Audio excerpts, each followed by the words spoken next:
what am I doing, that a young man can emulate that maybe will help him choose a better way of life, a different way of life. The way from the way I speak to the way I dress, to the way I interact, being available, being accessible, being real, you know, because again, when it goes back to association, there's so much negative out there. Whatever positive we can give will help someone somewhere, you know.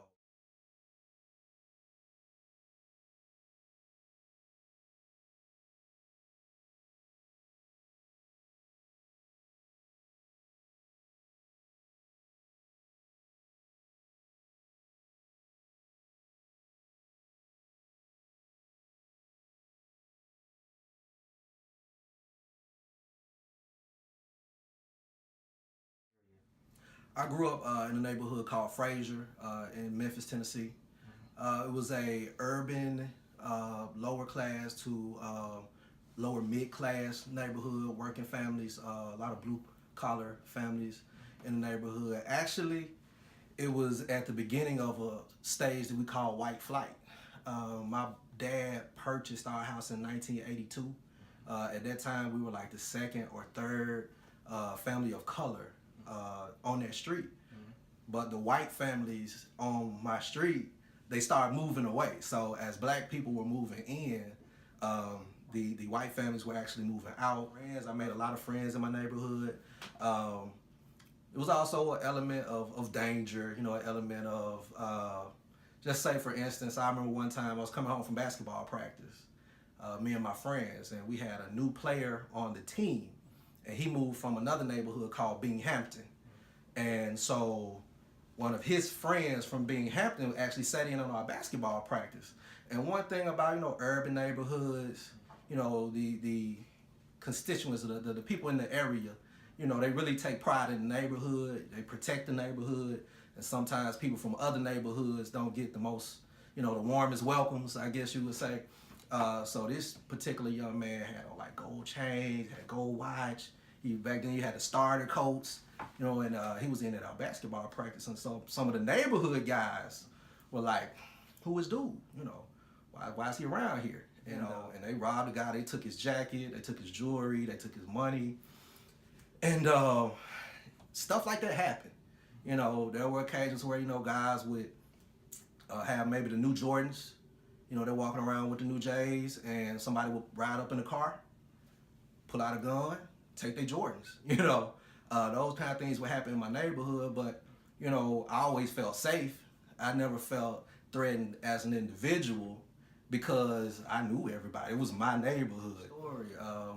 I tested gifted as a child. So I tested, intellectually gifted or whatnot. And my elementary school teachers begged my parents to move me out of the neighborhood school. They wanted me to get out of that neighborhood environment into an environment where I could be challenged more academically, possibly be around more gifted kids or whatnot.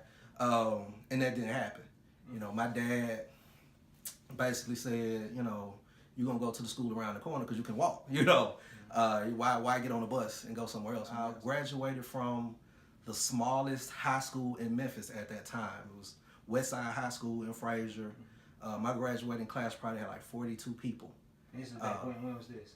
I graduated high school in 1998. They had 42 people. Yeah. And Westside is no longer a high school. I went to Westside from kindergarten through 12th grade. I went to one school.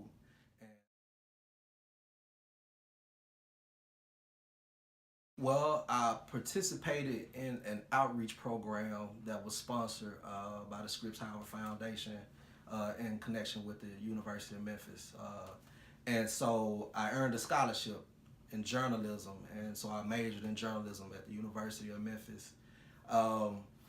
We had a summer camp where we would actually work with future potential journalists. So I went from being a high school kid who's in this program to being a college kid who's working with kids who are in this program. And we were in a session where we were teaching journalism, And one of the journalism professors at the University of Memphis, she looked at me, Candy Justice, and she said, you know, you make a great teacher.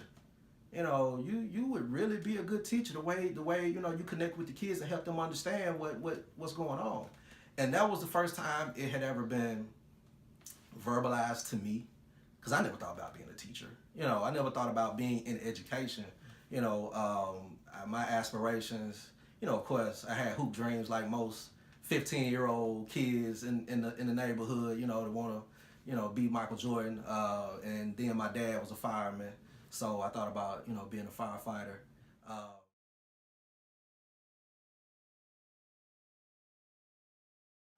I always loved writing. I was writing poetry in elementary school, but I never knew I could make a living as a writer. It wasn't until I went to the journalism program. And so I'm at this journalism program, and I met Otis Sanford. Otis Sanford, at that time, he was the deputy managing editor of the Commercial Appeal. Now he's the chair of excellence at the University of Memphis, and he does political commentary for one of the local news stations. And he was like my first professional mentor, and I remember him talking about how he was a sports reporter and what he did. And I'm like, man, you black guy just like me. You like sports just like me. You like to write just like me. And you got this nice suit on, and you sitting up in front of all these people like you make a living for writing, like you write for a living. And so that's that first light bulb. I ended up working as an editorial assistant for the Commercial Appeal, and I was writing obituaries, and I hated it. I appreciated the job, I appreciated the opportunity, but I've always been someone who really loves what I do. Even when I was working as a stock boy in a dollar store, I liked it. I made the best out of it. But seeing like 2-year-olds dead, stillborns, and I was like, man, I don't want to come look at this every day. Not right now.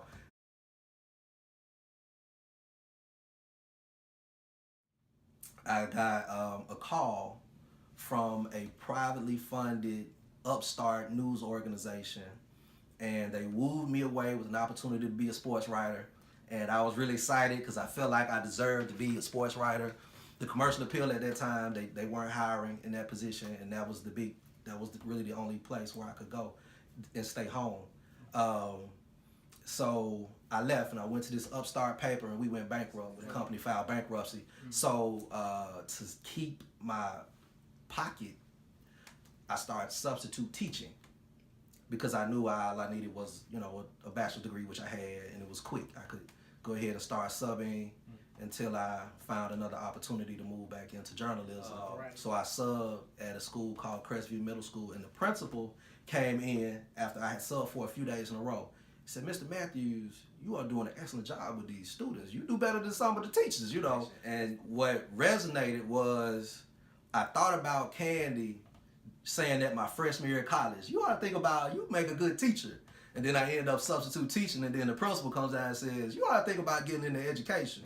I went ahead and re-enrolled in the University of Memphis in the master's program, Master in the Art of Teaching. So I was working on a master's in instruction and curriculum leadership. And as soon as I got the master's, I got a job offer. So I was teaching. I went from substitute teacher in August when the year started, and then in October, I was offered a job. I was teaching at Overton High School in Memphis. The environment in my neighborhood was, we don't want more kids dead in the street. We don't want more kids going to jail. The teachers that I had at Westside were trying to save lives. At Overton, you really didn't have that element of, we're really trying to keep you from, killing somebody or killing yourself or joining a gang. Like, we're here to educate you. I was replacing a teacher who retired, so I didn't remain with Overton. They hired a more seasoned teacher when that opportunity came at the end of the school year, and then I went into the teacher pool because, again, I was just working on a degree, fresh out of college, and so I got an opportunity to go to Hamilton High School, which was in South Memphis, which is, again, in the hood. There were a lot of challenges in that community. some of the greatest kids I ever met. You know, like it's amazing now, you know, to see those students, because when I started teaching full time, I was 24 teaching seniors. They were 18. So, you know, we're only 5, 6 years apart, you know. So now I'm 37, you know, they're 30. They got families and kids, and you know, so it's great to see, you know, many of them that have gone on to become successful. At the same time, you know, many of them fell into some of those challenges.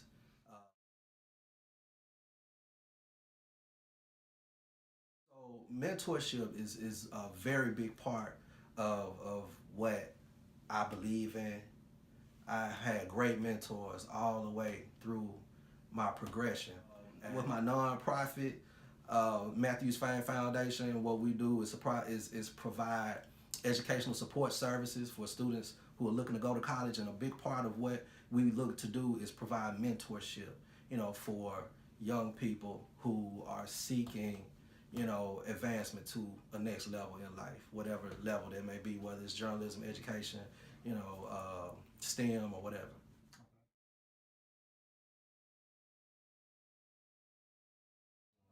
Find someone who does what you want to do. Find that person and learn from them. When I've had 4 businesses, you know, outside of what I've done in education and, you know, writing. And in order to learn to do, like, you have to learn, you know. And so a lot of times you say, well, I don't have access, you know, I don't know people.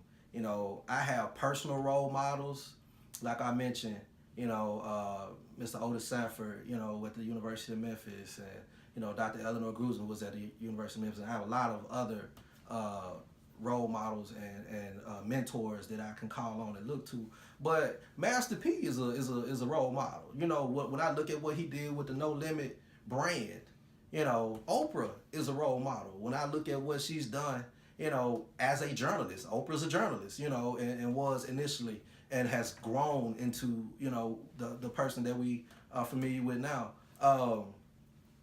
Russell Simmons, you know, I consider to be a role model. You know, like, I look at people who are doing things that are similar to what I want to do.